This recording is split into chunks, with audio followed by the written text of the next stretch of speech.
सच्चाई यह है, चार मुखों वाला देवता, सृष्टि का रचयिता, जिसे वेदों में हर चीज का शुरुआत माना जाता है। लेकिन आज मंदिर में सब दिखेंगे, शिव, विष्णु, दुर्गा, गणेश, पर ब्रह्मा जी क्यों नहीं?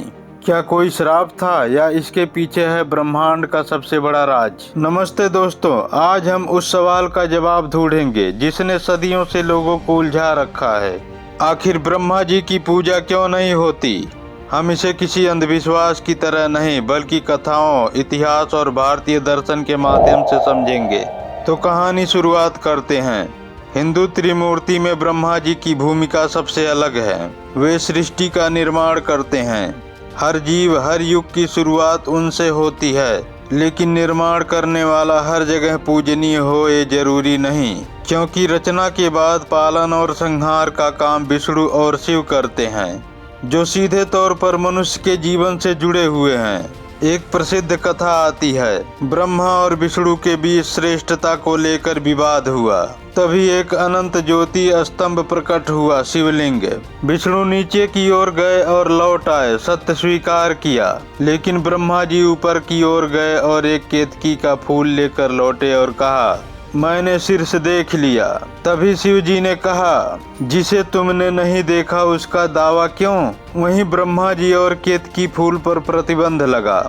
यही कारण माना जाता है कि ब्रह्मा जी की पूजा कम होती है। और दूसरा कारण दर्शन से आता है। ब्रह्मा जी का कार्य सृष्टि निर्माण है।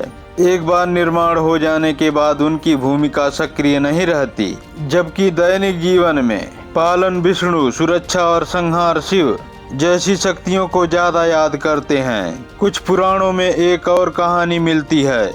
रचना के समय ब्रह्मा जी ने अपनी ही रचना सरस्वती की ओर आसक्ति दिखाई। देवताओं ने इसे अनुचित माना और ब्रह्मा जी की पूजा का विरोध किया।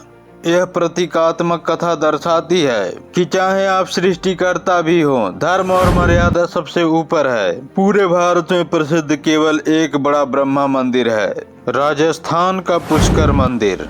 क्यों? क्योंकि परंपरा कहती है कि श्राप के कारण ब्रह्मा जी के सम्मुख पूजा करना निषिद्ध था, पर पुष्कर में वेदों के अनुसार यज्ञ पूरा किया गया, इसीलिए वहीं पूजा की अनुमति मिली। इतिहासकार कहते हैं शिव और विष्णु के संप्रदाय ज्यादा मजबूत थे और सबसे कम ब्रह्मा जी की परंपराएं विकसित हुईं। इससे भी इनकी पूजा सीमित रह गई।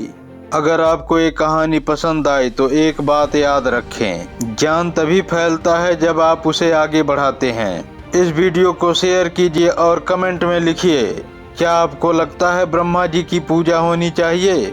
सबसे बेहतर कमेंट को अगले वीडियो में दिखाया जाएगा। धर्म सिर्फ पूजा नहीं, विचार, दर्शन और गहरी समझ का नाम है। ब्रह्मा, विष्णु, महेश तीनों मिलकर ही ब्रह्मांड बनाते हैं। हम सबका कर्तव्य है कि हम अपनी संस्कृति की बातों को समझें, उसे तार्किक नजरों से देखें और सम्मान करें।